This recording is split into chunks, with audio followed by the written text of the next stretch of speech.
El tema de hoy, como está anunciado, tiene por objeto exponer la estructura y la historia de la ciencia desde la perspectiva de ciencia categorial. Son temas pues complejísimos y se trata aquí también de dar simplemente una exposición lineal, una línea argumental global para reforzar un poco la impresión que quizá el otro día intenté dar del núcleo de la teoría de la ciencia categorial. Diríamos que hoy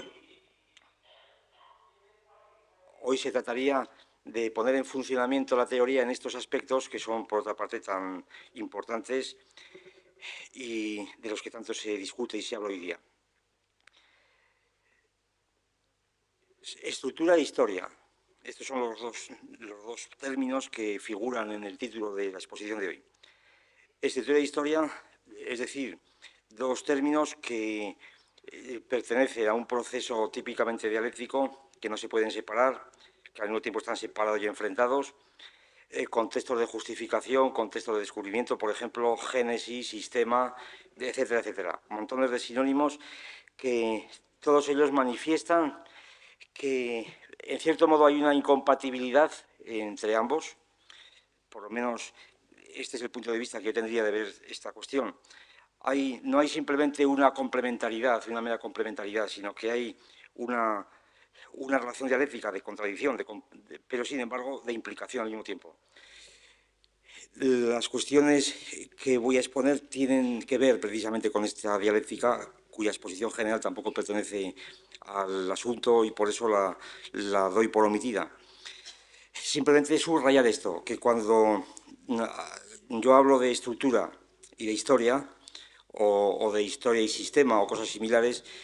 entiendo o presupongo que no se trata, digo, de dos aspectos de un único proceso que hay que complementar simplemente o justaponer, sino que se trataría de dos dimensiones de un proceso, si se quiere, pero dos dimensiones que en cierto modo son en muchos aspectos contradictorias y que a veces la estructura realmente exige negar la historia, otras veces viceversa, la historia desmorona de algún modo la estructura, otras veces no, porque dada la complejidad de la oposición son los casos particulares o los tipos de casos particulares los que mandan en este momento. Esto quedará más claro quizá en concreto en la somerísima exposición que voy a hacer de la estructura de la ciencia que resulta de la teoría expuesta ayer y de la historia de la ciencia que resulta de esta estructura. En cuanto a la estructura de la ciencia, naturalmente, la estructura de las ciencias, mejor dicho, a partir de lo que yo había expuesto el día anterior, se nos presenta esta estructura como una multiplicidad de términos, relaciones y operaciones dados en diferentes planos semánticos, con intervención de procesos pragmáticos muy diferentes también, incluyendo los dialogismos, las comunidades científicas, etcétera, etcétera, y organizándose principalmente en dos planos que llamamos el cierre objetual y el cierre proposicional. Dos planos que están recubriéndose unos sobre otros, el uno sobre el otro, casi como el cableado, diríamos, de una batería recubre a los propios procesos que tienen lugar en cada uno de los acumuladores. Cuando el día anterior hablábamos de los términos y las relaciones y de las operaciones, por ejemplo, de los términos de la tabla de los elementos de Mendeleev o de los números reales o de los vectores, etcétera, estábamos evidentemente refiriéndonos a términos en el plano objetual, de objeto. Objetual es una palabra un poco pues extraña o extravagante, pero era para no decir objetiva y simplemente tiene ese sentido. Algo que se refiere o que quiere hacer mención precisamente a la naturaleza de objeto que tienen los términos de los campos científicos. Ahora bien, este cierre objetual es el que se mantiene dentro de toda la estructura de operaciones y relaciones que ayer expuse brevísimamente.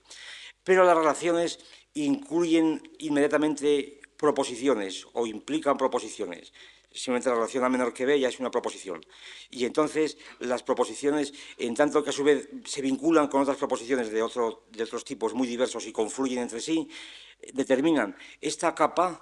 diríamos, más visible de las ciencias, que sería la que principalmente habría explorado pues toda la tradición proposicionalista, vamos a decirlo así, para quien las ciencias son sobre todo conjuntos de proposiciones, el propio análisis lógico formal de las ciencias axiomático, en la medida que busca las proposiciones axiomáticas primitivas, es decir, todos los análisis de las ciencias principalmente inspirados en la axiomática estarían cultivando precisamente el nivel proposicional. Pero el nivel proposicional estamos constantemente refiriéndolo como recubriendo un nivel objetual y como siendo a su vez dos planos que tampoco son siempre conmensurables, porque el plano en el que tienen lugar las conexiones proposicionales muchas veces sigue derroteros autónomos distintos e independientes del plano objetual, dando lugar a multitud de procesos que en cada caso son susceptibles de ser analizados. Este proceso, entonces, proposicional, este proceso objetual, que se recubren y se interfieren constantemente, nos permite al mismo tiempo dar una imagen de una ciencia que va cerrándose, como consistiendo constantemente, repito, no solamente de términos, sino de proposiciones, y como refiriendo en gran medida las proposiciones precisamente a todo el sector pragmático. Por esta razón, la lógica formal principalmente la poníamos en el sector de las normas, en la medida en que, sobre todo, rige proposiciones. En cuanto a la estructura, entonces, de las ciencias, así someramente presentadas en este tipo de construcciones que van ampliándose a partir de unos núcleos que llamamos teoremas y que van ampliándose y proliferando a partir de estos núcleos en forma, como digo, objetual y proposicional, estableciendo ya de entrada pues líneas de conexión diferentes y que hay que constantemente que hacer anudar y que hay que establecer en sus relaciones y sus lazos internos.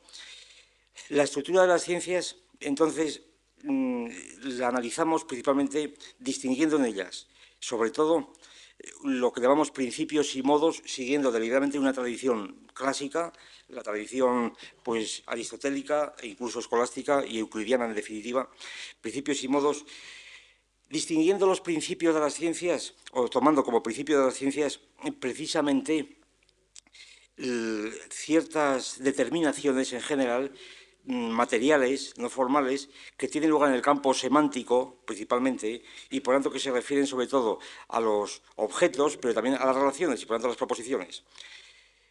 Mientras que los modos de la ciencia, los modos gnoseológicos, tendrían lugar principalmente en el terreno pragmático, aunque no exclusivamente en el terreno pragmático. Vamos a dar una idea muy rápida de cómo funcionarían los principios y los modos de las ciencias y cómo entonces, según la teoría del cierre, una ciencia sin principios es una pseudociencia. Es imposible una ciencia sin principios y qué tipo de principios son los que reconocemos en las ciencias. Naturalmente, la teoría de los principios gnoseológica debe fundarse en razones también sistemáticas para que no sea puramente empírica. Los principios son de muchas clases, diferentes no solamente por la materia, diríamos por la categoría. Es muy distinto el principio de Lavoisier que el principio de Cantor, por ejemplo, son totalmente distintos, pero sin embargo, además de estas distinciones, ya digo, categoriales, hay otras distinciones puramente gnoseológicas. El hilo conductor que utilizamos para establecer este tipo de principios es sobre todo el semántico y el sintáctico a la vez, distinguiendo principalmente principios de términos, principios de relaciones y principios de operaciones. Cada una de las ciencias, una ciencia constituida como tal, ha de tener principios de esta índole, principios de términos, de relaciones y operaciones, que podrían coordinarse y se pueden coordinar, de hecho, con diferentes formas de principios reconocidos clásicamente. Pues, por ejemplo, los principios de las operaciones quizá se aproximan bastante a los aitémata de Euclides, a los postulados, por ejemplo. Los principios de las relaciones se aproximan bastante a los axiomas, a lo que se llaman axiomas, en cuanto contradistinto de los postulados. Es decir, si hay alguna diferencia naturalmente borrada en gran parte de la axiomática de Hilbert, en el formalismo precisamente, pero si intentamos recuperar la distinción entre esos axiomas y esos postulados, la diferencia la veríamos precisamente en la línea que cruza el plano pragmático, por ejemplo, el plano semántico. Entonces, los axiomas los concebíamos sobre todo como principios de las relaciones, principalmente, pero además habría principios de los términos. Los principios de los términos tendrían el sentido general siguiente. Serían principios que no hace falta que estén implícitos. Principios aquí, por supuesto, no significan, ni mucho menos el sentido lógico formal de los principios en el sentido de las premisas que van a drogar las conclusiones. Se trata de principios no seológicos hasta el punto de que generalmente lo que llamamos principios muchas veces pueden ser presentados como conclusiones de una línea de derivación axiomática, puesto que muchas veces la axiomática trabaja en otros planos precisamente pragmáticos, ¿no? y a veces dialógicos e incluso pedagógicos, aun cuando la axiomática, precisamente una de la importancia que dentro de la teoría del cierre se le atribuye, es precisamente, no ya precisamente encontrar los principios de la ciencia, principios que han de ser formales, puesto que están pensados sobre todo a nivel proposicional, como digo, sino sobre todo como instrumento de análisis de la relación de estos principios con las conclusiones, pero teniendo en cuenta que las conclusiones de que hablamos no tienen un sentido tampoco puramente lógico-formal, de derivación de teoremas, por ejemplo, sino que las conclusiones implican, y los teoremas mismos implican multitud de operaciones que no se reducen en modo alguno a las relaciones de derivación. Son relaciones y operaciones de otro tipo muy diferente y característico de cada ciencia. Los principios de los términos, pues por ejemplo, pueden ser se definirían precisamente como principios en los cuales se establecen precisamente los distintos rangos de clases, de términos, de los cuales se compone un campo científico. Por ejemplo, dentro de los principios podrían citarse como ejemplos pues, las unidades de la física, las unidades en el sentido amplio, ¿no?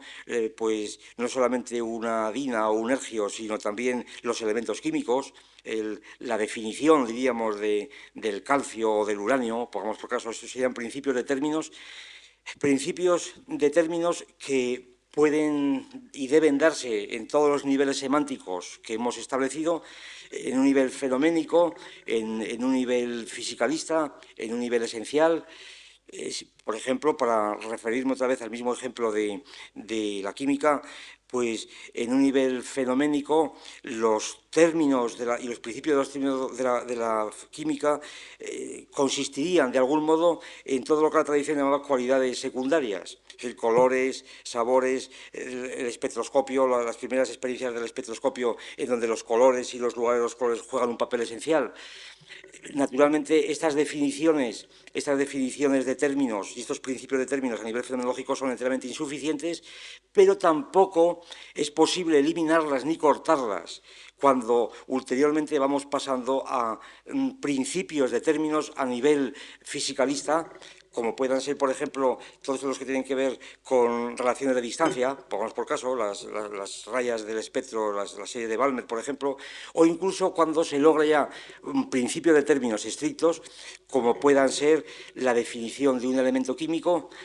sobre la base no solamente de propiedades fenoménicas, diríamos de cualidades secundarias, sino de propiedades llamadas cualidades primarias, como puedan ser pesos y volúmenes, principalmente en la química clásica de Lavoisier, de Proust, de la que luego a ver si tenemos tiempo de hablar, Lavoisier, de Proust o de Avogadro concretamente, en donde los volúmenes y los pesos intervienen esencialmente en la definición de estos principios de términos. Pero, de todas formas, la definición de los principios parece que juega un papel esencial y que una ciencia que no tenga principios no puede tener un campo, tal como lo hemos dicho. Y que precisamente, para anticipar un poco de lo que diremos el día último y próximo de las ciencias humanas, quizá es en este punto y en otros también, pero ya en este punto de los términos, en donde las ciencias humanas encuentran seguramente mayores dificultades de constituirse como tal. Porque si bien estos términos encuentran definiciones bastante ajustadas, y ya las han encontrado muy recientemente, pues recientemente hace 50 o 60 años, a partir de entonces, o sí, concretamente, pues en la lingüística, por ejemplo, en la fonética, en la fonología. Sin embargo, es mucho más difícil encontrar estas unidades, por ejemplo, en la psicología, puesto que los modos de definir los términos de la psicología estricta, no quiero hablar de la etología, por ejemplo, ¿no? o de la fisiología del sistema nervioso, en donde las unidades pueden identificarse quizá con ciertos reflejos condicionados o reflejos simples, pero las unidades de la psicología son quizá mucho más impalpables y, por ejemplo, la teoría de los factores,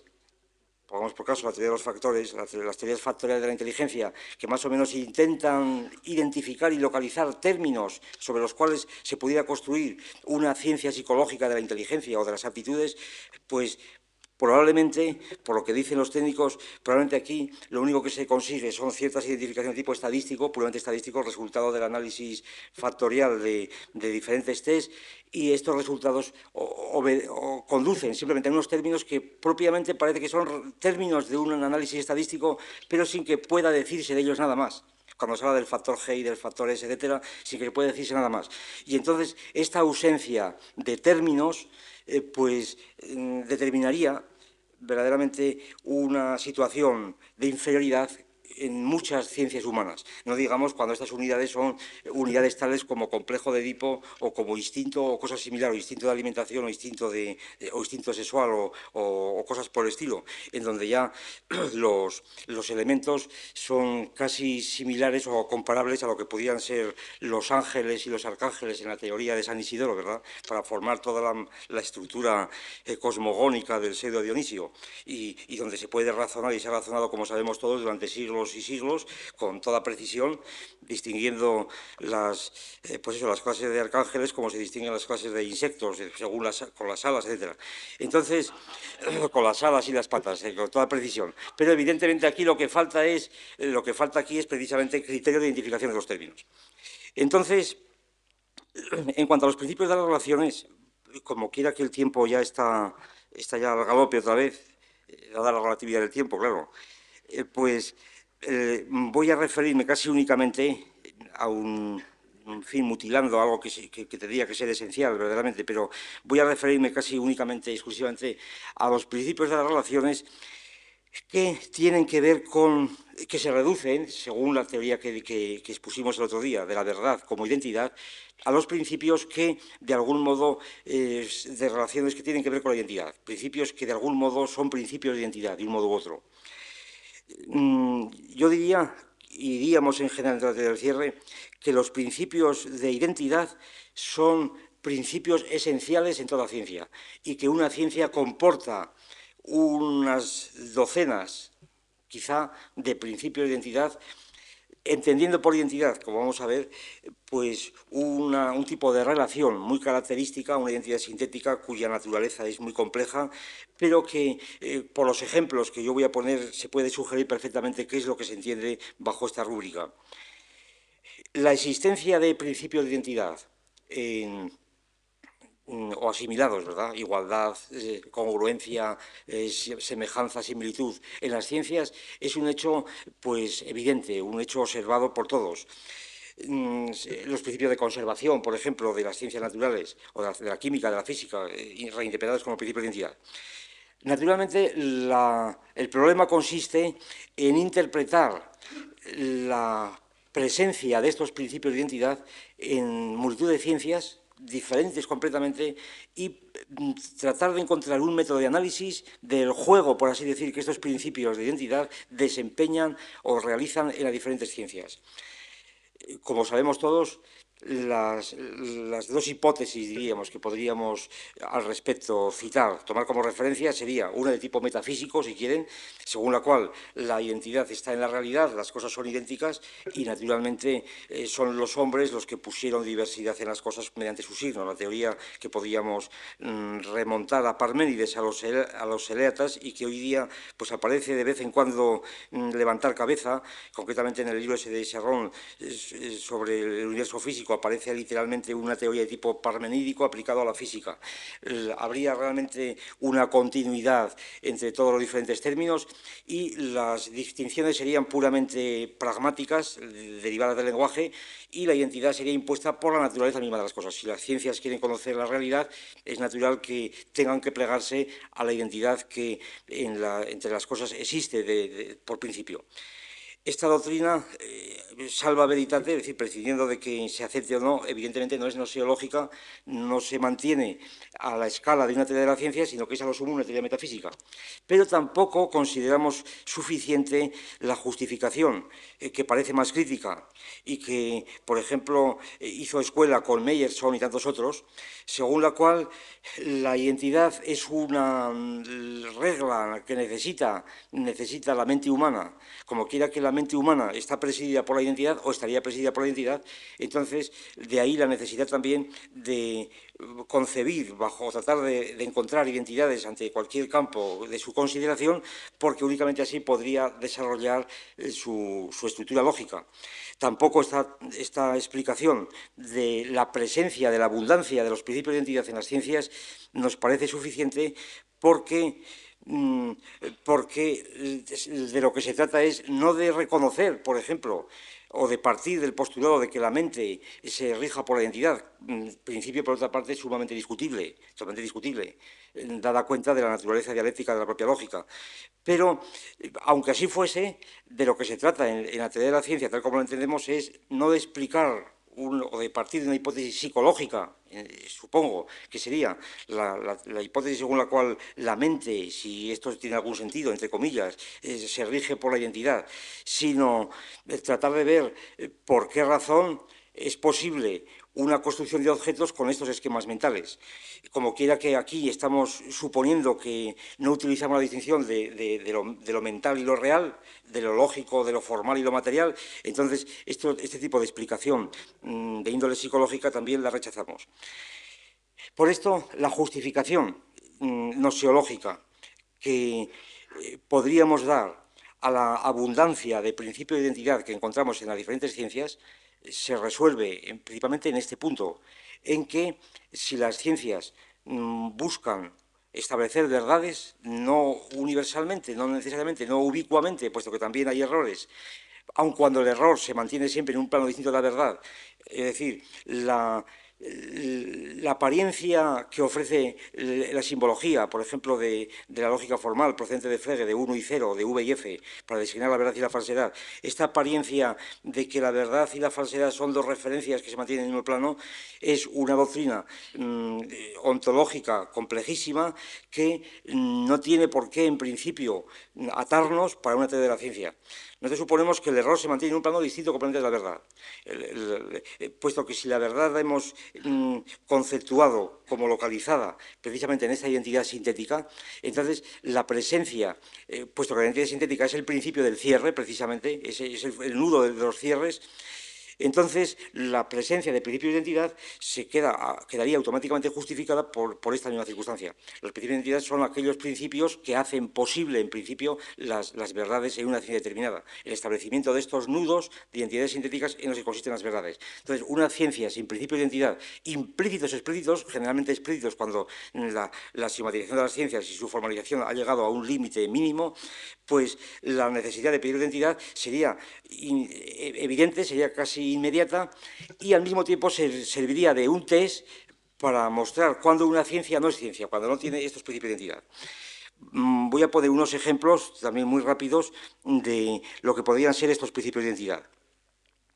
Estos principios de identidad en las ciencias, naturalmente, pueden también mantenerse en tres órdenes, distinguimos tres órdenes distintos, según que los principios se refieran precisamente a los términos de cada una de las clases constitutivas del campo. De algún modo son términos que establecen relaciones de identidad, de igualdad en este caso, entre los términos de las clases.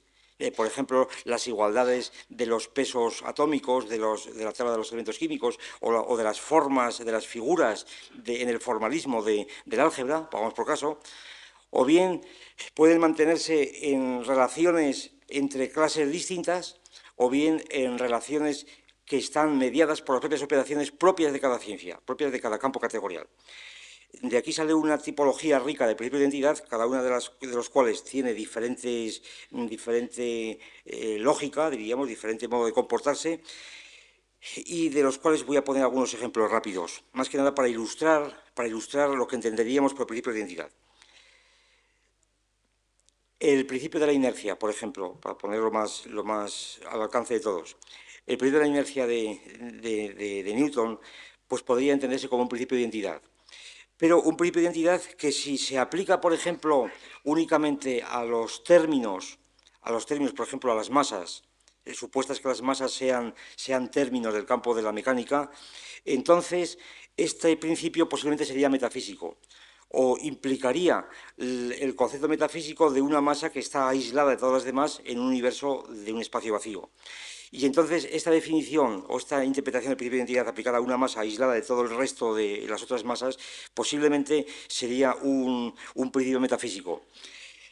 Más bien nos inclinaríamos, por ejemplo, a pensar que el principio de la inercia supone la mediación de ciertas operaciones con fuerzas, precisamente, que se neutralizan y, por consiguiente, que incluye el segundo principio, el principio de la dinámica, de suerte que la inercia aparece entonces en el momento en que la fuerza es cero y por lo tanto la aceleración es nula, y entonces aparece redefinido un principio de identidad de una forma operatoria que supone precisamente operaciones dadas en el propio campo con vectores. Digo esto para subrayar la idea de que los principios no son propiamente axiomas, sino que es algo que va haciéndose in medias res cuando está ya en marcha el proceso mismo de la construcción cerrada, en el caso de que efectivamente sea cerrada. Otro ejemplo, para seguir dentro del mismo círculo, nos lo daría la pregunta siguiente, que sería una pregunta típicamente nosiológica.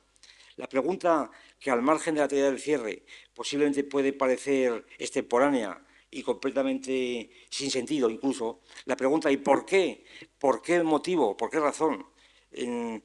La mecánica tiene tres principios, los tres famosos principios o axiomas, en nuestro caso serían axiomas. ¿Por qué tiene tres axiomas? El principio de las relaciones en ese sentido. ¿Por qué tres y no cuatro? Y no cinco, y no se podían reducir a uno. ¿O por qué tres? Esta pregunta, naturalmente, que se puede responder y se ha respondido de muchas maneras, desde respuestas de tipo axiomático, simplemente porque es así y porque así resulta, es un hecho empírico, son tres principios, porque es así. Porque empíricamente, por ejemplo, se han establecido estos tres principios y porque uno no es derivable de otro, desde el punto de vista de un análisis lógico, axiomático.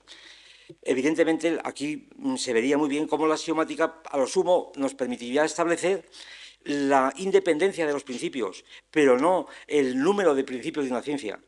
La axiomatización de la ciencia, repito, nos permitiría establecer el hecho de que si hay 3, 5 o 7 principios en una ciencia determinada, estos principios son efectivamente independientes desde el punto de vista lógico, pero no el número de principios. Se podría decir que el número tiene que ser el menor posible por razones económicas, pragmáticas, diríamos, por razones pragmáticas, económicas o estéticas. Pero evidentemente los principios no pueden ser uno solo. Es evidente, no pueden ser un solo principio, porque de un principio no sale nada, de un solo principio, porque un principio combinado consigo mismo da tautología, es imposible sacar nada. Tiene que haber por lo menos dos principios, pero sin embargo, ¿por qué más de dos y menos de, supongamos, de n? Esta pregunta yo creo que no tiene respuesta, este tipo de preguntas no tiene respuesta, y sin embargo es una pregunta que juzgamos esencial en lo que podríamos llamar la anatomía de las ciencias, el análisis nosiológico de una ciencia que está ya constituida. Es decir, ¿por qué utiliza tales principios y no más y no menos? El tipo de respuesta a esta pregunta, que en cada ciencia naturalmente tiene su respuesta particular,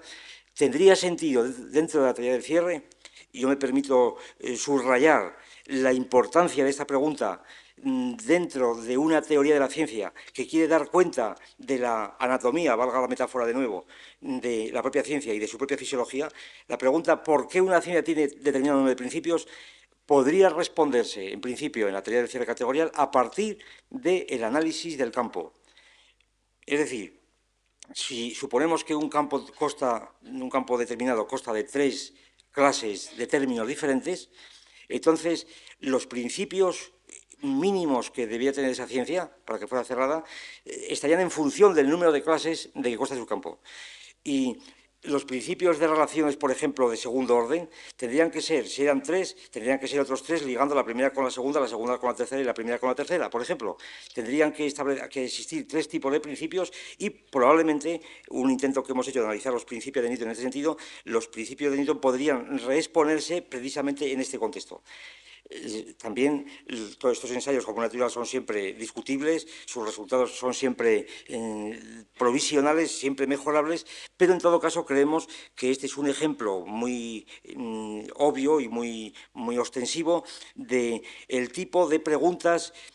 que por lo menos puede formular con sentido, me parece, la teoría de cierre categorial. Otro ejemplo de principio de identidad podría ser el siguiente, aplicado a las ciencias. Pues, por ejemplo, el principio cero de la termodinámica, por poner ejemplos muy sencillos y al alcance de todos. El principio cero de la termodinámica puede ser un ejemplo típico del principio de identidad. El principio es simplemente el siguiente, que dos sistemas que tienen la misma temperatura que un termómetro dado, aunque que un tercero, tienen la misma temperatura mutua. Es decir, que si dos sistemas están igualados en temperatura con un tercer sistema, tienen la misma temperatura entre sí. Este principio tan importante en la termodinámica podría considerarse como empírico, como puramente empírico, o podría considerarse como puramente tautológico. Empírico en el sentido de que si se aceptaba es porque la experiencia confirmaba que así era, que si ponemos dos sistemas que están igualados a un tercero, a su vez están igualados entre sí. Un principio empírico, pero nosotros suponemos que en general no hay principios empíricos, que los principios de la ciencia no son empíricos, sino que son principios de cierre, que todo principio realmente tal de una ciencia es un principio de cierre y por lo tanto no es empírico. ¿Será un principio tautológico? Así lo interpretan algunos autores, pensando que estamos utilizando simplemente la transitividad del concepto de igualdad. Si decimos que dos sistemas son iguales en temperatura a un tercero, naturalmente tienen que ser iguales entre sí porque la igualdad es transitiva y por consiguiente es un principio tautológico, dado que la transitividad, la igualdad de S1 con S2, si son ambos iguales a S3, está ya asegurada por el hecho de decir que son iguales al tercero. Sin embargo, es evidente, nos parece evidente, que la consideración de este principio como principio tautológico o principio puramente formal es superficial, es superficial, simplemente es noseológicamente superficial. ¿Por qué pide el principio? Porque la igualdad supuesta, en el primer caso, precisamente exige la transitividad. Porque únicamente podría ser igual si se da la transitividad, dado que la igualdad no hay ninguna relación, como sabemos. La igualdad es un conjunto de varias relaciones simétricas, transitivas, reflexivas, y entonces la transitividad no se puede dar por supuesta hasta tanto que no se realice, efectivamente. Y como quiera que hay una petición de principio, como quiera que además el principio, lejos de ser obvio o trivial, es un principio absolutamente tan lleno de información, por decirlo así, tan lleno de información, que incluso puede ser impugnado, incluso puede sostenerse que implica el segundo principio de la termodinámica, que ya no es nada evidente, ni muchísimo menos, el principio de la entropía, entre otras cosas, por razones de esta índole. Porque podría parecer, sobre todo en muchos casos, que si el sistema S1 y el sistema S2 tienen uno el doble calor que otro, porque tengan doble masa, aunque sea de la misma sustancia. Entonces, si tienen el doble calor que otro, podría pensarse en principio que por qué razón el calor no iba a fluir de uno a otro, como se creyó durante mucho tiempo. Entonces, se trata de que este principio está segregando y está negando fenómenos, apariencias, que pueden ser pensadas y que han sido pensadas constantemente. Y en este sentido, el principio es realmente nuevo. Y el principio que establece además que el calor no pasa de una temperatura superior a otra temperatura inferior, aun habiendo más cantidad de calor, que es el que estamos aplicando realmente en la definición del termómetro, es un principio que de algún modo está ligado con el segundo. Y por consiguiente, el principio de igualdad, el principio de identidad, el principio cero de la termodinámica, resulta ser no un principio tautológico, sino un principio lleno de riqueza y de información, y es un principio de cierre, en el sentido siguiente, que es un principio de cierre porque el principio es verdadero precisamente en la medida en que se realiza, en la medida en que se realiza en cada medición continua que se va realizando. Entonces, es un principio empírico, pero al mismo tiempo tiene una forma de identidad lógica y no es previo a las propias realizaciones, diríamos, experimentales, operatorias, que se vayan estableciendo y que constituyen, en definitiva, la definición del termómetro. Otro ejemplo, ya para terminar, el principio de Lavoisier, para poner ejemplos también muy comunes y muy generales. De esto sería preciso hablar mucho más largo y tendido para establecer un reanálisis que hemos hecho muy minucioso de los principios clásicos de la química, de Lavoisier, de Proust, principalmente, y de Dalton. Estos principios serían principios de cierre, simplemente, principios de cierre. El principio de Lavoisier no tendría el sentido metafísico, que tantas veces se les da, de que en las transformaciones la materia ni se crea ni se destruye, ¿verdad? Puesto que, en principio, el principio de Lavoisier se referiría precisamente a la propia unidad de las operaciones de relaciones, es decir, se trata de que las sustancias en peso que intervienen en la reacción mantienen su peso en la reacción, y esto incluso en la hipótesis de la creación de materia del universo, en la hipótesis de que hubiera efectivamente creación nueva de materia, o en la hipótesis de la aniquilación de materia del universo, es decir, en la hipótesis, por ejemplo, expuesta ya en la extravagante doctrina de Berkeley, en la hipótesis de que la materia se aniquilase cada vez que deja de ser observada por el científico. Entonces, en ambas hipótesis, el principio de Lavoisier mantendría su principio, su cierre, porque se trataría simplemente de un principio en el que se definen precisamente a partir de ciertos fenómenos que tienen que ser dados, las cualidades de los cuerpos químicos, ciertos fenómenos, cualidades secundarias, se están definiendo términos y relaciones y se están definiendo estas relaciones que al mismo tiempo son las que definen a los términos de esta clase, especialmente por el peso. La situación no es muy similar a un análisis muy similar, aunque más rico, quizá, al que hemos esbozado a propósito del principio cero de la termodinámica, habría que hacer acerca del principio de Proust, porque el principio de Proust efectivamente parece claramente tautológico. El principio de la ley de proporciones definidas, el que se establezca como principio, considerado ampliamente como uno de los principios fundamentales de la ciencia química clásica, se establezca que un compuesto químico, cualquiera que sea, tiene los mismos componentes que otro igual al primero, parece un principio enteramente tautológico, puesto que, otra vez, si hemos definido el segundo como igual al primero, parece natural que también tenga los mismos componentes y las mismas proporciones. Y, sin embargo, otra vez, aquí está interviniendo la noción de igualdad, como noción que no tiene sentido formal, sino que tiene que establecerse precisamente en el propio proceso de transformación,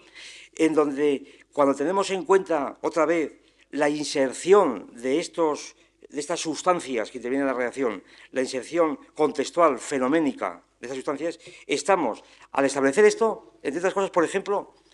definiendo precisamente los compuestos. A diferencia de las mezclas, estamos definiendo los compuestos, puesto que estamos jugando, se puede analizar, y así lo hemos analizado en otra ocasión, se puede analizar el principio de Proust en términos enteramente de una disposición de tipo matricial, en donde por una parte en filas están estableciéndose relaciones de igualdad en términos de cualidades, diríamos, en columnas están estableciendo relaciones cuantitativas de tipo ponderal,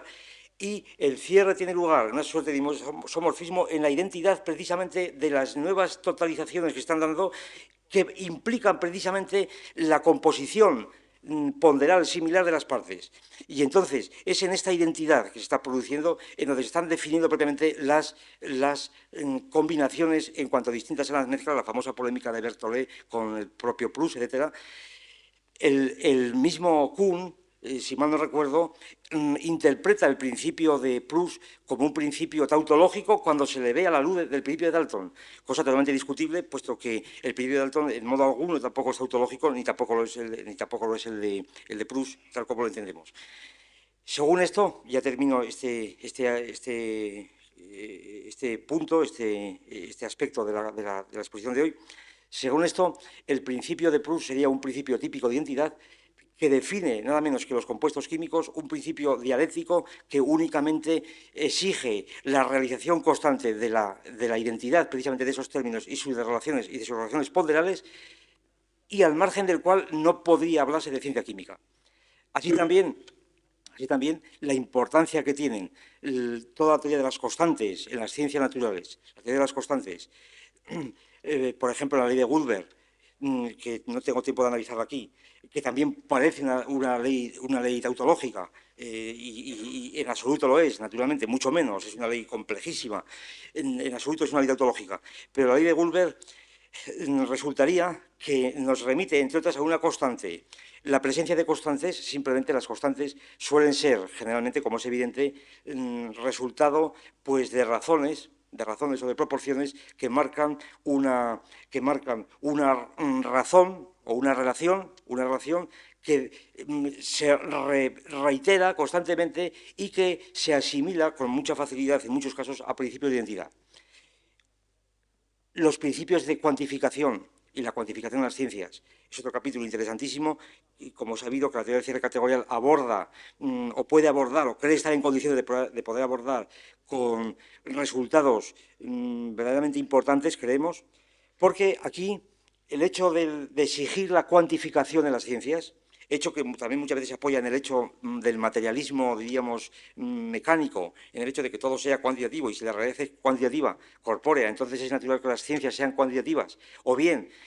simplemente en el hecho de que la estructura de nuestra mente, en la teoría kantiana, por ejemplo, como quiera que el espacio y el tiempo son cuantitativos, es necesario recoger lo que conocemos bajo la forma de estas categorías cuantitativas, y por eso la famosa fórmula de Kant, nada es ciencia si no está expuesta en el lenguaje matemático, de ahí la tendencia a la cuantificación, el mimetismo de la cuantificación, etcétera. ¿Por qué y qué alcance tiene la cuantificación de las ciencias? En virtud de que las ciencias humanas se lanzan a la cuantificación y las ciencias que no son humanas, ¿cuál es el alcance nosiológico de la cuantificación? En virtud de que la cuantificación ejerce efectivamente una importancia tan grande en las ciencias. Sabemos que no toda cuantificación, por el hecho de hacerla, es científica. Podemos contar el número de emperadores romanos y, sin embargo, por eso no sabemos más historia que si no sabemos cuántos emperadores romanos hay. Cabe un especialista en historia antigua que no sepa, no haya contado cuántos emperadores romanos hay, sin embargo, sabe enumerar de corrido unos tras otros y decir muchas cosas acerca de ellos. O bien puede un lógico saber cuántas formas de funciones binarias hay y no haberlas contado, por ejemplo, de 3, de 4 variables, no haberlas contado y decirlas y escribir la tabla entera. Lo mismo ocurre con medir. Si definimos la medida en términos formales, ¿verdad?, como una aplicación de su conjunto dado de S, etcétera, al conjunto de los racionales, estas definiciones de medida tampoco aclaran nada porque piden el principio. El problema, otra vez, es el siguiente: ¿por qué la cantidad? ¿Qué significa la cantidad en las ciencias en general y en las ciencias humanas en particular? Estaríamos tentados a decir que la cantidad, como quiera que las cantidades son determinaciones de magnitudes, y como quiera que la cantidad supone, de algún modo, la matematización supone la cuantificación, es decir, la determinación de una magnitud con cantidades, y al mismo tiempo una relación de igualdad, por ejemplo, y una operación, como puede ser la adición, y definida una relación y una operación como la adición, está definida una magnitud aditiva, por lo menos, podríamos pensar entonces, y ese sería un tipo de respuesta que se aproximaba a la respuesta noseológica, a la escala noseológica de este tipo. Si los campos cuantificados son especialmente aptos para ser científicamente conocidos, es porque la cuantificación por sí misma ya es una organización científica, puesto que supone ya términos, relaciones y operaciones. Sin embargo, nosotros diríamos que no es suficiente en absoluto este tipo de cuantificación porque el campo tiene que tener múltiples clases, no una sola, y que por consiguiente con una magnitud sola, aunque la midamos, no podemos establecer una cuantificación científica, que la cuantificación exige introducir más de una magnitud y establecer entre ellas relaciones, por ejemplo, de tipo funcional o de cualquier otro tipo, y que estas relaciones, que son las que suelen expresarse en las curvas, que muchas veces también de un modo por encima de lo que debía esperarse si no hay ninguna teoría de la identidad, que muchas veces son funciones lineales, o por lo menos las derivadas de esas funciones muchas veces son rectas, otra vez vuelve a encontrar, o podemos encontrar aquí otra vez, las derivadas segundas o las terceras, otra vez volvemos a encontrar de nuevo aquí conexiones que de algún modo tienen que ver con la identidad. Entonces, ya en definitiva, yo terminé diciendo que la estructura de estas ciencias, la estructura de las ciencias en general, en cuanto a su cantidad se refiere, está en función enteramente de la operatividad de la cantidad y que la presencia de de cantidades, vamos a decir, o de números, pues privilegiados, como pueda ser el número pi o el número e en las ciencias, se debe no en absoluto a ninguna razón de tipo metafísico o a ninguna razón de tipo ontológico, en abstracto. Por ejemplo, la presencia de las funciones exponenciales en ciencias tan diversas como pueda ser la economía política o la química, ¿verdad? O la física nuclear, no estaría debida o no podría explicarse sencillamente, no podría explicarse el que se utilice el número e, por ejemplo, en contextos tan importantes, ya repito, de la química, de la física nuclear o de la economía política, no podría explicarse simplemente remontándonos a la estructura del número e o cosas por el estilo, sino que habría precisamente que introducir el contexto según el cual el número e o la función exponencial puede ser derivada, y entonces ya estamos estableciendo coordinaciones entre magnitudes distintas, y es en esta derivación en donde empieza otra vez a funcionar la teoría del cierre, que aquí está construyendo, componiendo magnitudes diferentes que corresponden cuantitativamente a lo que son las clases, diríamos, de los campos, pero sin que sea necesario en general, exigir la estructura cuantitativa para que una ciencia sea ciencia. Habría ciencias no cuantitativas o solamente oblicuamente, porque una cosa es poder establecer ordo cognoscendi estructuras cuantitativas y otra cosa es exigirlas para la construcción interna de la ciencia. Bien, con esto resumiría ya el capítulo de la estructura de las ciencias en estas palabras. La estructura de una ciencia comporta una anatomía, diríamos, y una fisiología que está compuesta necesariamente de múltiples clases que se construyen en un cierre proposicional y objetual y que comporta necesariamente unos principios y unos modos, que aquí no puedo ni siquiera mencionar, naturalmente, porque se me iría el tiempo definitivamente, y unos modos del tipo de definiciones, de modelos, etcétera, y que están todos ellos mediatamente definidos o dados los unos por los otros y que explican o coordinan o colaboran todos al establecimiento de estas verdades materiales por encima de nuestra voluntad, cuya objetividad supone, como digo, en las ciencias naturales, la eliminación de las operaciones. Y con esto pasamos a la segunda parte, es decir, la historia de las ciencias, es decir, cómo la teoría del cierre categorial contempla la historia de las ciencias. En general, yo diría que la teoría del cierre categorial implica unas tesis muy precisas, verdaderas o falsas, yo aquí estoy simplemente exponiendo, implica unas tesis muy precisas para acometer el problema de la historia de las ciencias en general. Tesis metodológica, naturalmente, porque la historia de las ciencias como disciplina empírica, pues tiene que ser empírica, es decir, filológica y empírica. Pero, sin embargo, como toda disciplina filológica, se suponen siempre, como todos sabemos, una serie de preconceptos, y la teoría del cierre categorial, quiere decir, ofrece también, claramente, como vamos a ver, claramente ofrece criterios, acaso muy desagradables para muchos, pero criterios, en todo caso, con los que tiene que cargar cuando se enfrenta con el problema de la historia de las ciencias. Historia que, como veremos, está enteramente vinculada y relacionada dialécticamente con esta estructura que hemos establecido. Por de pronto, la primera tesis que resulta de la teoría del cierre es esta, que en principio las ciencias no proceden de la filosofía, que las ciencias particulares, vamos a llamar así, las ciencias categoriales, la mecánica, la termodinámica, la lingüística, la economía política, que no proceden de una sabiduría previa, primigenia, del árbol, del tronco de las ciencias originario, del cual como frutos hubieran ido saliendo las diferentes ciencias particulares. La doctrina, por ejemplo, clásica, que simbolizamos con el árbol de las ciencias, habría un árbol cuyas raíces son la metafísica, y de allí van saliendo los diferentes frutos, que son las ciencias diferentes, que llegan a emanciparse del árbol de las ciencias, y así el proceso de las ciencias, el proceso histórico de las ciencias, según este esquema, este punto de vista, sería el proceso de progresiva emancipación de la filosofía, de una filosofía que habría comprendido originariamente todas las ciencias en estado de embrión, en estado embrionario, pero que al ir madurando, al ir convirtiéndose en adulto, las ciencias se habrían separado de la madre, agradeciendo los servicios prestados y muchas veces pues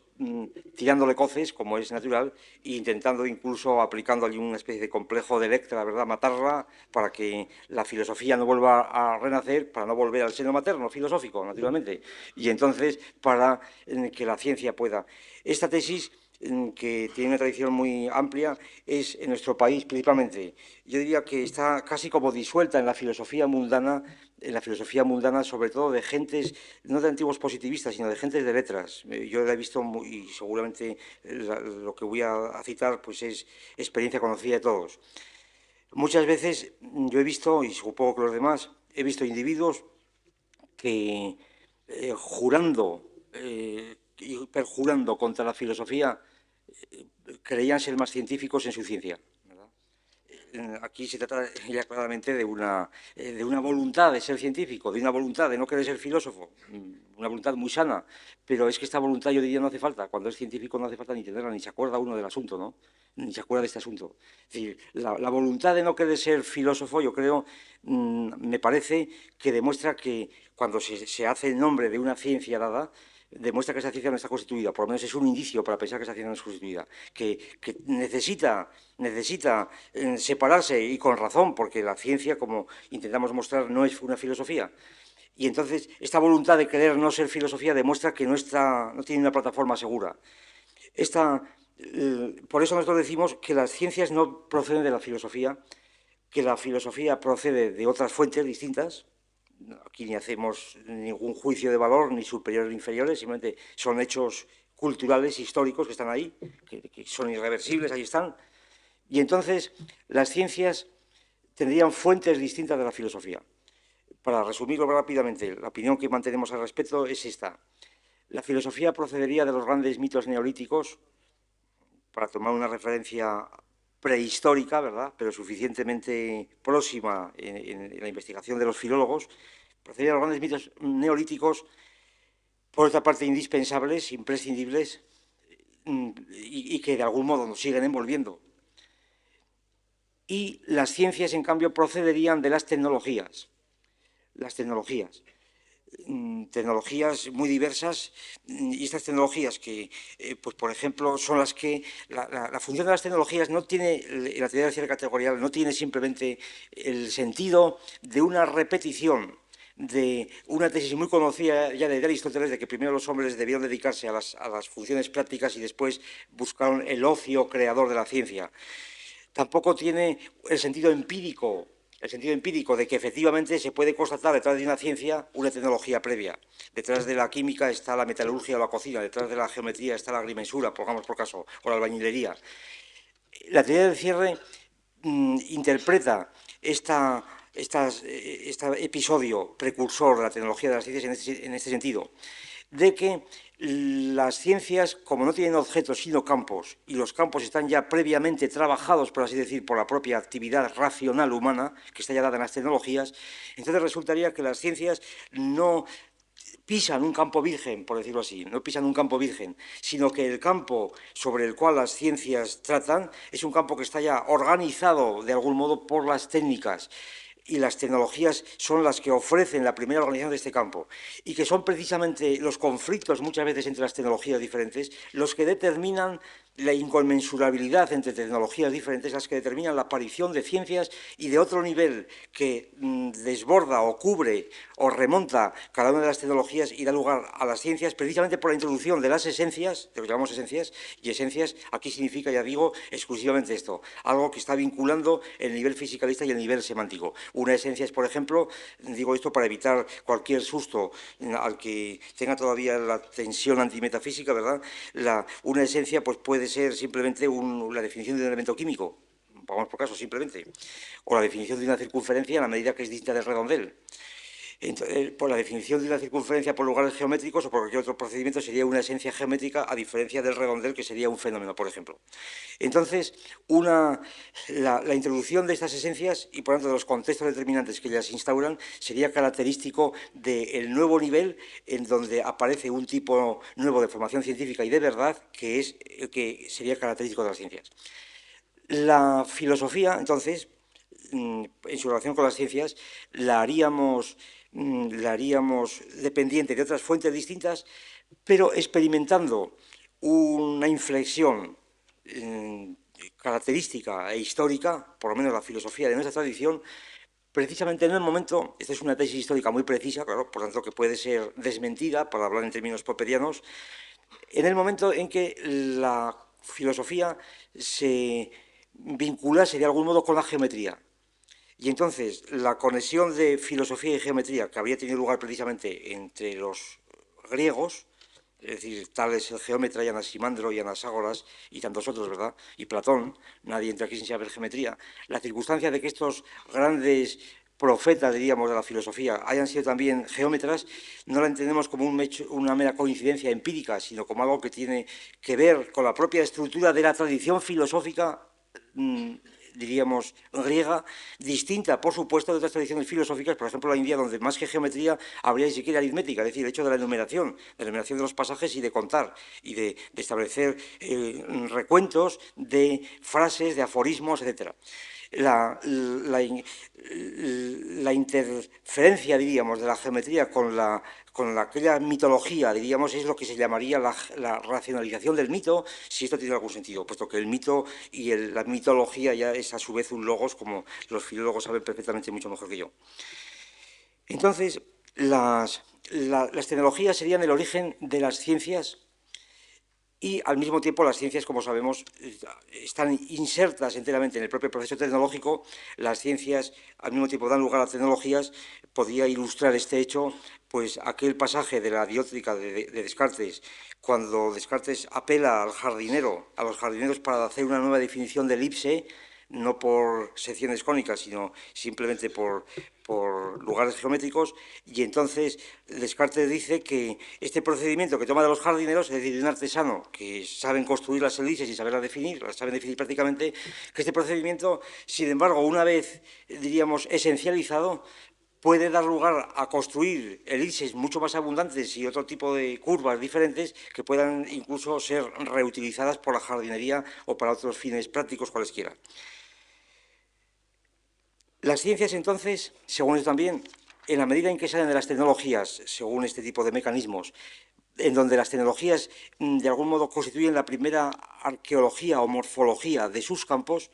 las ciencias no implicarían propiamente cortes epistemológicos o rasgaduras de los velos ideológicos que las envuelven, de los velos que envuelven las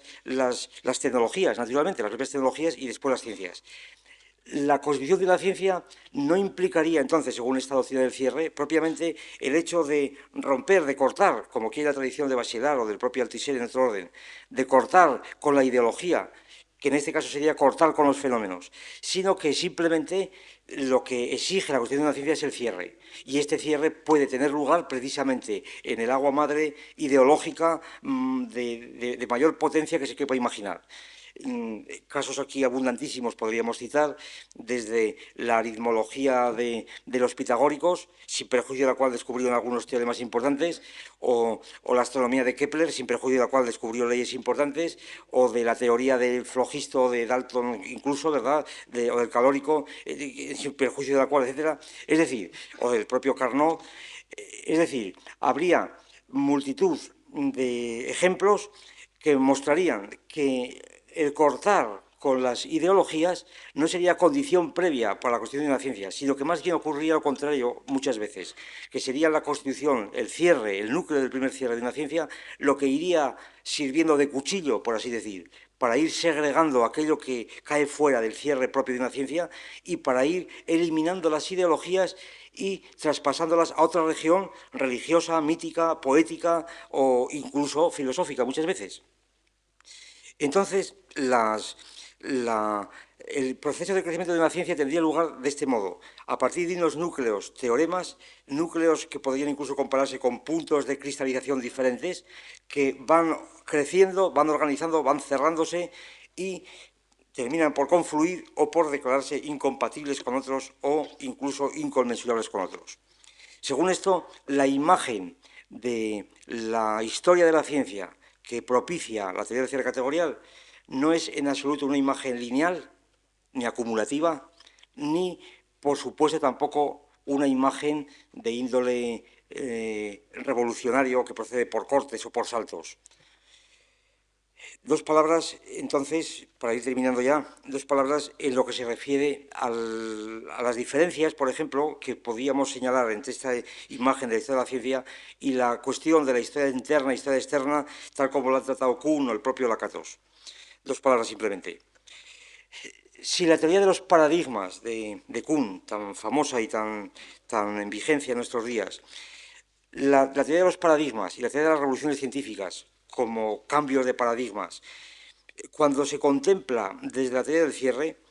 la situación se vería de la siguiente manera aproximadamente. Que la teoría de Kuhn, la teoría de las revoluciones científicas y de toda su escuela y de todos sus concomitantes, más o menos, la teoría de las revoluciones científicas sería una teoría propiamente pragmática, es decir, que estaría en lo que en el cierre categorial se llama el eje pragmático,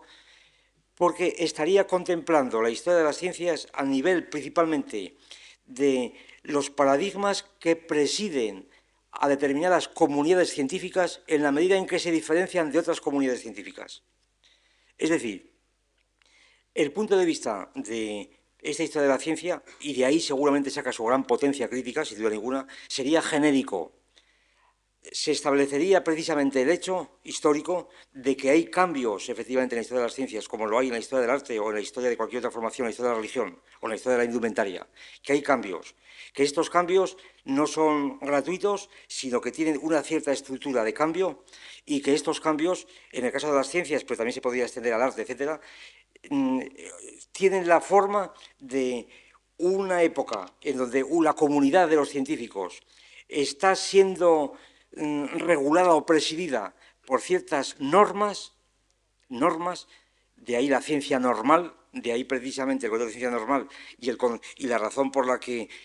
consideramos pragmática a esta teoría, puesto que cae dentro de la categoría de las normas de que hablaba nuestra teoría del eje pragmático. La ciencia normal es la ciencia que está bajo la presidencia de un determinado paradigma que de algún modo es universal a toda la comunidad y que cuando cambia el paradigma cambia a otro paradigma distinto y se produce una revolución científica. Entonces, la noción de revolución científica está pensada en este contexto histórico, diríamos, diamédico, de dos paradigmas distintos, y la revolución, a su vez, está pensada entre estos dos paradigmas, y nos parece que el punto de vista de la teoría de las revoluciones científicas no es propiamente noseológico, es crítico, sin duda, es valiosísimo, por supuesto, precisamente por su potencia crítica, pero es genérico, por esta razón, que la teoría del cierre creo que puede precisar muy rápidamente. Por esta razón, porque al estar definidos los paradigmas a nivel normativo, a nivel de normas, y al no estar definidos a nivel semántico, se pone entre paréntesis, por así decir, las cuestiones acerca de la verdad. Y, por tanto, tan paradigma es, y los ejemplos de esta escuela lo atestiguan, tan paradigma puede ser el paradigma newtoniano como el paradigma de Aristóteles, puesto que las funciones paradigmáticas en la historia de la ciencia o de cosas parecidas, porque esto hay que suponer que la física aristotélica es una ciencia cerrada, cosa muy discutible enteramente, Coidé, etcétera. Hay que suponer que la física de Aristóteles es una ciencia y que es un paradigma científico físico distinto de la física de Newton o de Galileo, cosa completamente distinto, totalmente discutible. La teoría del cierre niega enteramente que esto sea así. La química de Empédocles no es química, simplemente, porque la química de Empédocles, pues no es química, sencillamente, es otra cosa distinta, no es química, en absoluto es química, porque no tiene el campo categorial de la química, porque no hay ni un solo elemento constantemente, concretamente, ni un solo elemento de los que componen el campo de la química está presente en la química de Empédocles. El agua, el aire, la tierra y el fuego, ninguno de ellos son elementos químicos, es decir, hay realmente un corte potentísimo. La aproximación al campo químico históricamente empezaría cuando por lo menos están constituyendo los elementos químicos, ¿verdad? Concretamente en el siglo XVIII, cuando empiezan a descubrirse algunos elementos químicos, allí estaríamos ya, diríamos, pisando, para decirlo con frase de Kant, el seguro sendero de una ciencia nueva, pero no cuando ni siquiera se han establecido los principios de los términos de que hablaba yo al principio. Entonces, hablar de un paradigma de la química de Empédocles y después de un paradigma de la química de Dalton o de un paradigma de la física de Aristóteles y luego un paradigma de la física de Galileo, parece ver las cuestiones a un nivel tal en donde los paradigmas están considerados como en el eje pragmático, pero sin consideración propiamente del eje semántico. Y por esta razón también el análisis de la historia de la ciencia que esa teoría propicia tiende a subordinar todo a estos paradigmas e incluso a considerar, por una parte, la presencia o la conservación de principios anteriores como simples residuos, porque llega a decir Kuhn casi terminantemente que el cambio de un paradigma a otro es el cambio de un mundo a otro distinto, que el mundo es completamente diferente, que el mundo de la nueva física es totalmente distinto del mundo del paradigma anterior, que el mundo de la nueva química es distinto del mundo anterior y que solamente aparentemente se mantienen ciertas operaciones, ciertos términos, ciertos nombres, cierta terminología, pero a título residual. Porque incluso las medidas, llega a decir, ahora recuerdo Kuhn, precisamente discutiendo la ley de Proust y Dalton, etcétera, llega a decir que incluso las mediciones que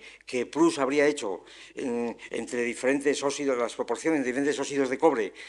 no le salían las proporciones múltiples enteras de Dalton, precisamente porque no estaba el paradigma de Dalton, y entonces las aproximaciones, las mediciones empíricas que obtenían, que no eran de 1 a 2, por ejemplo, sino de 1 a 1,70, pongamos por caso, probaban que las propias mediciones hechas en un paradigma son distintas de las propias mediciones de los datos, de los hechos, que se toman en el paradigma consecutivo. Desde el punto de vista de la teoría del cierre, la situación sería distinta. Efectivamente, la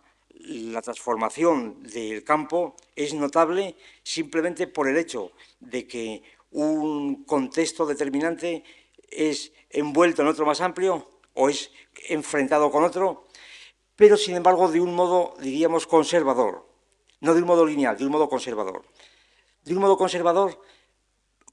de su verdad, más que de su sentido, yo diría. La condición sería, y en esto estaría la diferencia principal con Kuhn, que en esta situación nos parece muy cerca de una suerte de relativismo que en el continente pues, ha sido desarrollado pues, por escritores como Foucault o etcétera, para citar nombres que todos conocemos. La teoría de las epistemes, por ejemplo, de Foucault me refiero. Entonces, esta suerte de relativismo, que nos parece incompatible, y de subjetivismo y de pragmatismo, si se quiere,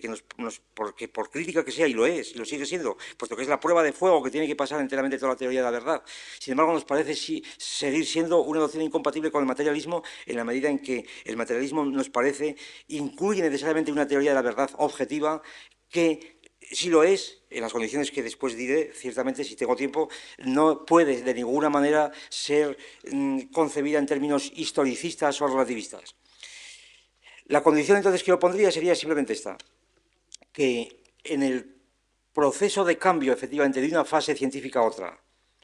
de la química de Proust a la química de Dalton, por ejemplo, el nuevo campo, extendido, ampliado, el nuevo campo, no es simplemente un campo distinto, esta es la cuestión, no es simplemente un campo distinto, es un campo que tiene que ser más potente que el anterior, es un campo más potente, un campo capaz de envolver al anterior y por tanto un campo que ha de poder responder al anterior y explicar y construir aquellas desviaciones que el campo anterior tiene por respecto al campo nuevo. Por consiguiente, según esta perspectiva, la ciencia no progresa desde luego de un modo lineal, porque la alternativa de Kuhn entre progreso lineal y progreso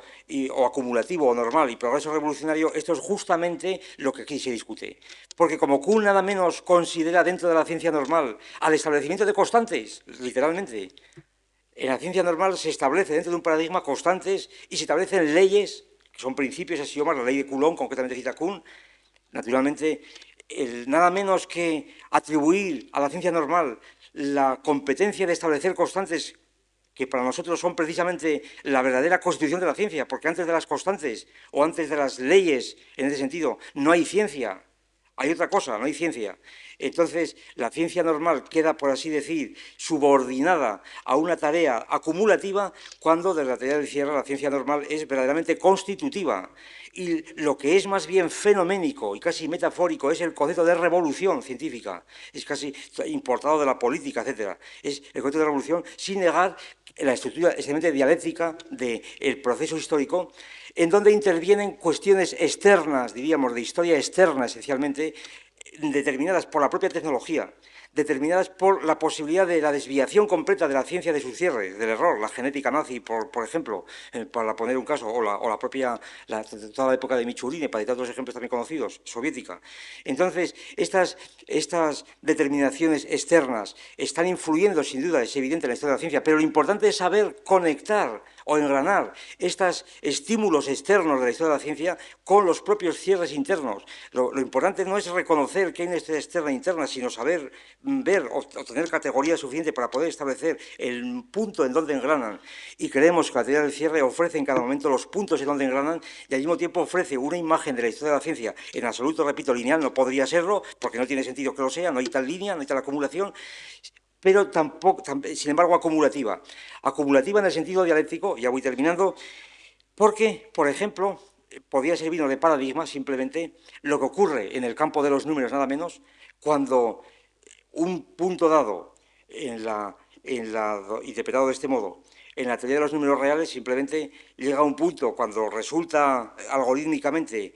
construcciones de este tipo, raíz 2n de menos a, por ejemplo, en donde es contradictorio en el campo de los números reales, como sabemos, yo diría que era contradictorio en el campo de los números reales, que esta entidad tenga una raíz positiva, porque el número es negativo, ni negativa, porque va en contra de la regla de la multiplicación de negativos, entonces es imposible completamente que tenga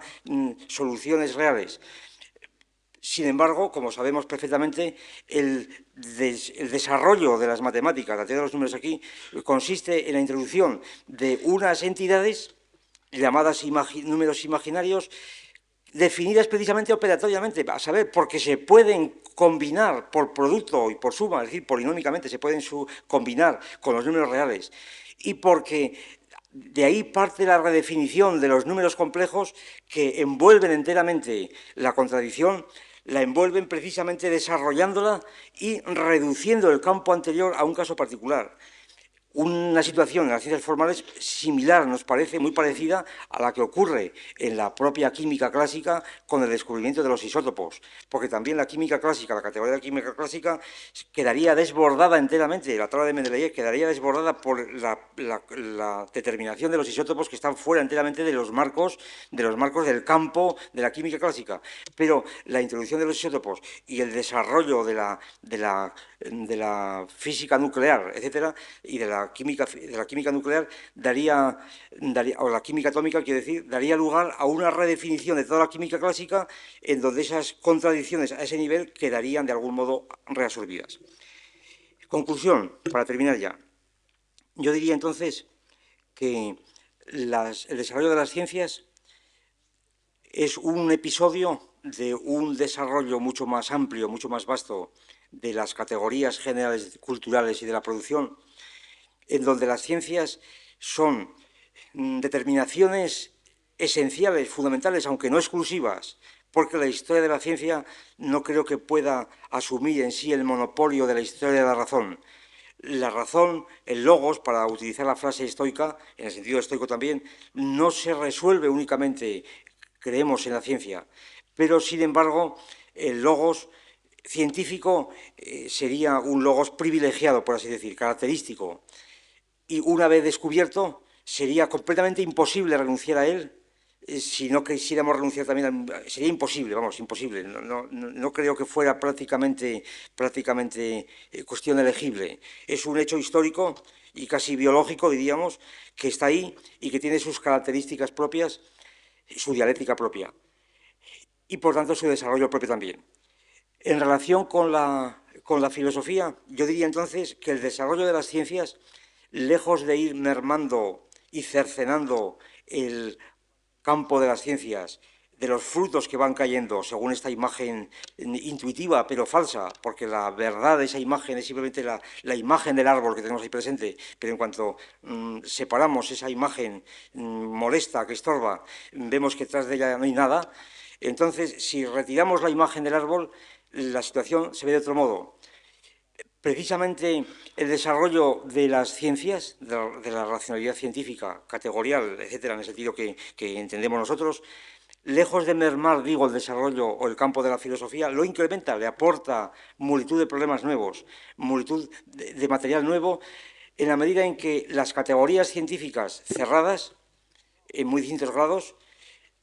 no agotan ni pueden agotar su campo, no agotan el campo. Están cruzadas constantemente por ideas, lo que llamamos ideas, para utilizar precisamente y deliberadamente la tecnología platónica, precisamente porque no creemos que podamos inventar nada. Nuestra tesis histórica general es que todo lo que sea absolutamente nuevo, por el hecho de ser absolutamente nuevo y revolucionario, absolutamente nuevo, es falso, es puramente poético, es puramente aparente, no está fundamentado. Precisamente esta regla pragmática, si se quiere, es la que nos aconseja muchas veces a recurrir a fórmulas y a ideas de la tradición precisamente para mantener explícitamente el contacto con ella. Y aquí está, aun cuando su sentido necesariamente cambie por el hecho de estar ante otros problemas diferentes. De ahí, la terminología que utilizamos es que estas categorías están cruzadas constantemente de estas ideas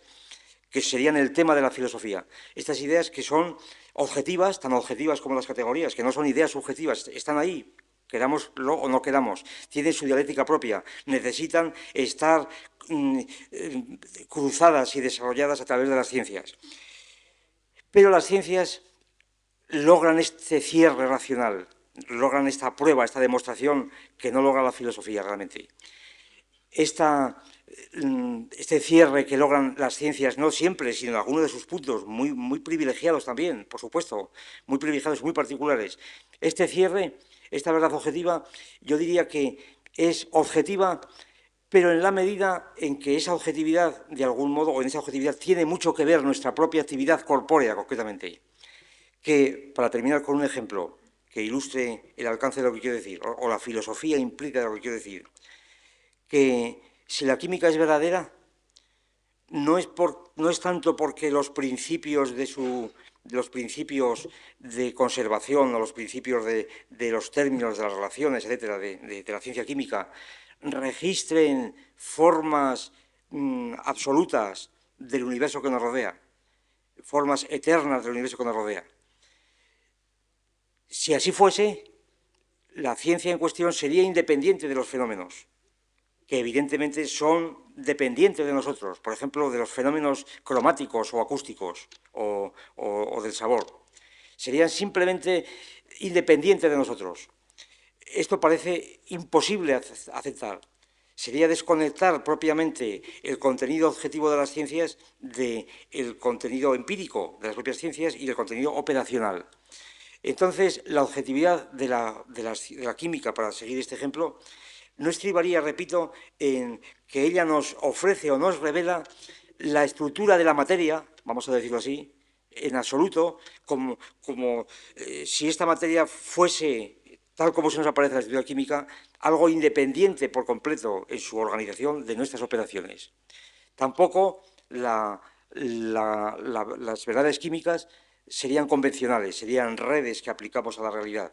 sino que más bien, me atrevo a arriesgar esta imagen, pero para orientar por dónde vamos,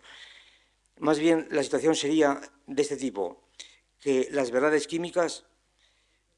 constituyendo por una parte un verdadero análisis de nuestra percepción, es decir, siendo por una parte un análisis de nuestra percepción, representando por una parte un análisis profundo de nuestra percepción, de la percepción que tenemos de los colores, de los sabores, de nuestro mundo, del mundo que nos rodea, y siendo, por tanto, el descubrimiento de la estructura del mundo que tenemos más a la vista, de este vaso, de este agua que tengo aquí, de todo, absolutamente todo lo que me rodea, de mi propio cuerpo, puesto que todo esto, hasta hace un par de siglos, solamente empezó a organizarse químicamente de una forma inteligible y nueva y cerrada, El cierre aquí, precisamente porque pasa a través de las operaciones, el cierre compromete nuestro propio cuerpo y nuestra propia estructura de nuestro cuerpo. Y en ese sentido, yo me atrevería a decir que la verdad objetiva de una ciencia como la química es trascendental, tomando como punto de referencia de la trascendentalidad no ya el entendimiento kantiano, sino la propia realidad de nuestro cuerpo. Dicho de otro modo, que podrá ocurrir que en la evolución de las leyes del universo los propios elementos químicos cambien, se alteren y que en otro mundo no exista siquiera la química, pero que ese otro universo no sería el nuestro, en una palabra, y que por consiguiente nuestro universo depende esencialmente de la química es objetiva, puesto que nuestro cuerpo está formando parte precisamente de ese universo y por consiguiente podríamos tener la seguridad de que precisamente en virtud de este cierre la verdad científica está por encima de nuestra voluntad y compromete la estructura misma de nuestro mundo y de nosotros mismos con él. Y por hoy termino, y entonces para mañana ya abordaremos la teoría de las ciencias humanas. Muchas gracias.